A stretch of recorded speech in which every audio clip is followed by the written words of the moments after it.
Depeche Mode, Violator. Probably the most outstanding electronic album of all times, in my opinion. But of course, I'm not alone in thinking that. There is so much to unpack about this album, and I've spoken about it in so much detail.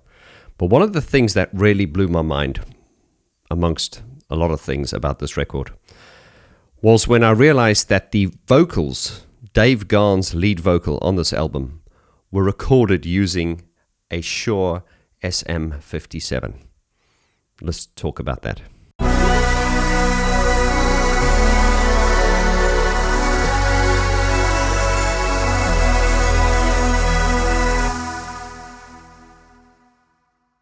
Hello and welcome to GeeK Talk, where we talk deep and geek about pianos, keyboards, synthesizers, and music production. Wow, these are frosty. I've not done a GeeK Talk video in quite a long time, so I thought it's time to get to it. If you've been following me for a long time, you will know that this channel goes into a lot of detail on Depeche Mode, and indeed, we have the ongoing Depeche Mode album review series, which has been going on for years. And if that's not enough for you, I've recently started a separate YouTube channel called the Depeche Mode Hub, especially for you, the Depeche Mode fan who watches my channel, especially for the Depeche Mode content. So do go over there, you'll find the link in the description below, and you can find all the Depeche Mode content there, all my legacy content, as well as an ever-growing body of work. As part of the Depeche Mode album review series, I interviewed Pino Pischetola. Now, Pino Pischetola was one of the engineers on the production of the Violator album. He did the engineering alongside Flood when they worked on the album in Milan. And the interview I did with Pino was one of the favorites. It was a fan favorite, a subscriber favorite. His memory and his recollection was so good. He could remember intricate details as if though he had recorded this album yesterday. And that interview was a real hit with you guys. Now, Pino shared so many interesting stories, nuggets of wisdom. But what I want to really focus in today was when Pino told me in that interview that the vocals were recorded on an SM57. Dave's vocals. Let's roll the clip for context. I mean, the songs in that record in the studio in Milano were recorded with a Shure SM57, Really? $100 microphone. Yes. What, the vocals to Violator were done on a Shure SM57? Yes. And No. And most of them in the control room with the speaker very loud. Really? Yes. Okay, so can I just say, because you get the SM58, yeah, and then you get the 57. Yeah, well, usually the SM58 is like the industry standard vocal mic For vocals, yes. Yeah, but the 57 is more for instruments. I mean, what I think was mainly the difference is that the 58 capsule, it's made because of for not to get too close to the capsule. So it's like a protection, and there is also some foam inside for the breath and like a wind pop shield. Yeah, wind exactly. But with the 57, if you put a wind screen on top of it, it's the same. But what I was saying is that Flood, before choosing the 57, asked me how many 57 you have in the studio, and I say 5 or 6, and he say bring it all here, and he choose one by one which one was sounding better, because there are slight differences between which only he can hear. Hear. Wow. So we are talking a cheap microphone, but he will choose the best cheap microphone to record this.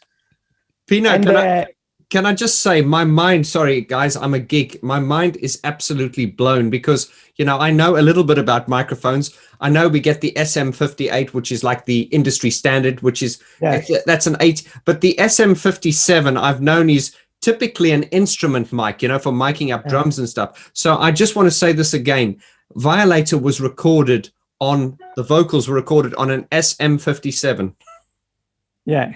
In the control room. Yes, with loudspeakers. So that means if you listen to the vocal takes, there's going to be a lot of spill in the background. Yeah, but also because Dave has this loud voice. Yeah. with the gate, when he's singing loud on the microphone, it's like the microphone is compressing everything else. So when he's actually singing, you don't hear much spill. You hear it because the when gate he's not kicks in. singing.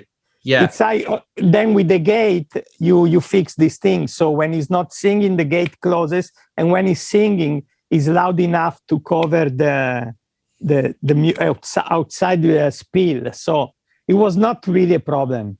Wow. My mind is absolutely blown, because I would have thought they would have probably used something like a Neumann UA87 or We tried it. I mean, we tried this approach with the Neumann in the recording room with the monitor, the headphone, and everything, but the performance was not half as good because Dave, is a performer, and when he was in the control room with this microphone, I mean, in my experience, it happened to a lot of singers.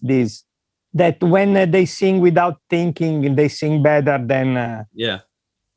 So when they were in the control room singing, did they have headphones on or no? No, just through the speakers. Yes, wow, yes. Wow. So you could see by my sheer fanboy reaction there, I was like, what, an SM57? Okay, so what is an SM57? An SM57 is a dynamic microphone, and it is made by a company called Shure. Now, if you're a musician, engineer, producer, you will know the Shure brand. They make great vocal mics. I must just say, this is not a product endorsement. I'm not paid to say this. But, Shure do make really, really good mics. Now, let's just move slightly off topic for the purpose of context here. There is a industry standard microphone called the Shure SM58. Now, the Shure SM58 has long been called the sort of industry standard vocal mic. It's an inexpensive mic. It's been around for, oh my God, I think since the 60s. Correct me if I'm wrong, but it's been around for a long, long time. And it's an inexpensive rock and roll mic typically. And the reason why so many bands use the SM58 is because it's like what they call a workhorse. You use it on the road. It can take the beating of being, on loud stages every night and touring. It just handles really, really well.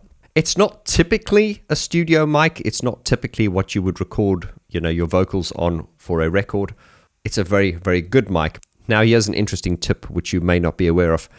Gary Newman, when he recorded his Sacrifice and Exile albums, I believe he recorded on an SM58. And that was due to the fact that he had no money at the time. It was done in a budget. That does not mean you cannot use an SM58 in the studio. Now, why am I talking about the SM58? Because Dave Gahan's vocals were recorded onto an SM57. There's a reason for that. You'd think if they were going to use an inexpensive mic, you would think they would rather use the SM58 because the SM58 it's a vocal mic. There are similarities between the SM57 and the SM58. They're both dynamic mics. The main difference is really the frequency response. The SM58 typically has sort of like a peak in the higher frequency range, which is more tailored for vocals, whereas the SM57 has a more flat frequency response, and it's typically more for, it's more neutral, so it's more for lower instruments, and very typically and often it's used to record drums. Now, this is where my mind was blown, is that, first of all, it's an inexpensive mic, and it's not the mic you would associate with vocal recording. Listening to Violator, and with all the sort of enigma we have around the record, we would have assumed that it was recorded on the best microphone in the world, something like Neumann U87, which is a very, very expensive condenser mic. But here we go. Dave's vocal was recorded on a Beta 57. Now, the reason that is so mind-blowing is because, first of all, it's not an expensive mic. It's very affordable. And it's typically not a vocal mic, although you can record vocals on it. It's just not typically associated with the recording of vocals. When you've looked up to Depeche Mode, as I have all my life and still do, and referenced the Violator album as a masterpiece, and then realized that the vocal was done on an inexpensive dynamic microphone, which is typically not even used for vocals, Now you can see why my mind was absolutely blown by this news.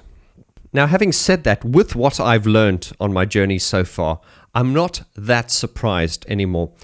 I released a video a while ago on my Geek Talk series here, which was called The Professionals Don't Care, and Nor Should You. A somewhat inflammatory title, I suppose. But what I was trying to say was, I've been really blessed to meet some really, really good producers, famous producers I've looked up to who are now friends of mine. And what they all have in common is that they don't sort of sweat the small stuff.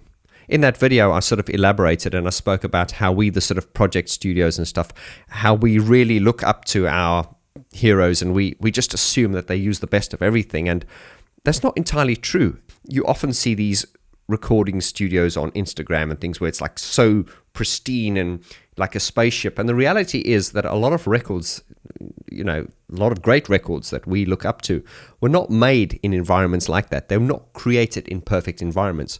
My point being, as I discuss with a lot of my students, is there is a whole industry created upon your ignorance, your so-called inability to do things properly.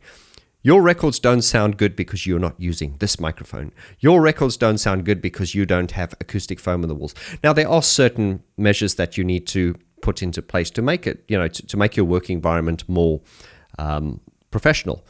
But the reality is you do not need all this over-the-top high-end stuff. And there are so many countless examples, which I can't go into in this video, where I would hear a story of a certain song, that I rate as a brilliant song, and when I heard how it was recorded or how it was done, you'd be like, really? An example that comes to mind now was the recording of Depeche Mode's Home. Martin Gore sang that on a handheld vocal mic, and he did it in one take. In the control room, he wasn't even in a vocal booth. And we'll do a video on that. Gareth Jones will tell us how he did that, because Gareth Jones, I believe, was involved in the recording of Home. I think he was the vocal engineer, if I'm not mistaken. But you don't need all this expensive gear to make great records. You just need to know what you're doing.